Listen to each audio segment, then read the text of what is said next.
Jill Stein. You know the name, right?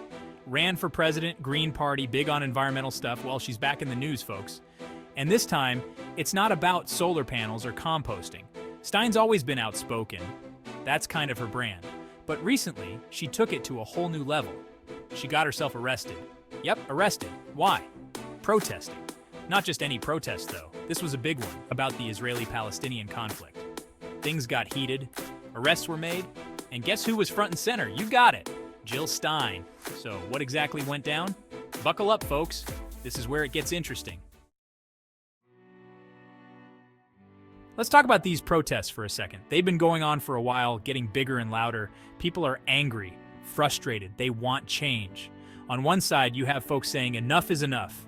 They see the situation in Palestine as unjust, inhumane. They want peace, but they also want justice. On the other side, you have people saying, hey, it's complicated. They worry about safety, security. They want a solution, but it's a tough one, no doubt about it. So you've got this powder keg of emotions. And then, into the middle of it all, walks Jill Stein. So picture this, a sea of people, chanting, singing, holding signs. It's intense. And right there with them is Jill Stein. Now things are already tense. The police are there keeping an eye on everything. Then boom, it happens. People start pushing, voices get louder. The cops move in, trying to control the crowd. Arrests are made. And in the chaos, Jill Stein gets caught up in the middle of it all. Now, was she intentionally breaking the law? Was she just caught in the wrong place at the wrong time? That's the million-dollar question, isn't it? Section 4, a divided public reacts. News of Stein's arrest spread like wildfire. And as you can imagine, people had opinions. Lots of them. Some people were outraged. They saw Stein as a hero, a champion for the people. They praised her courage, her willingness to stand up for what she believed in. Others? Not so much. They criticized her actions, called her reckless, irresponsible. They said she was making a mockery of the justice system. The whole thing became this huge debate. Was she a hero or a villain? A freedom fighter or a publicity seeker?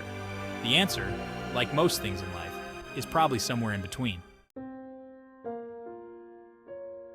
Section 5, freedom of speech versus maintaining order. But here's the thing that's really interesting about all of this. It goes way beyond Jill Stein. This is about something much bigger, freedom of speech. We all like to think we believe in it, the right to speak our minds even if our opinions are unpopular. But what happens when that right clashes with other things like public safety or the law? That's the tightrope we walk in a democracy. It's messy, it's complicated, and there are no easy answers. But one thing's for sure, these are conversations we need to be having. Because if we don't talk about these things, if we shy away from the tough questions, then we're in trouble. Section 6, the bigger picture. What does this mean? So what does Jill Stein's arrest really mean? It's a sign of the times, isn't it? We live in a world where people are more divided than ever, where the lines between right and wrong are blurry. But here's the thing, even amidst all the chaos, all the anger, there's still hope. Because when people are willing to stand up for what they believe in, even if it means getting arrested, it means something. It means we haven't given up. It means we still believe in something better. And that, my friends, is something worth fighting for. That's our show for tonight. We'll leave you with that thought. See you next week.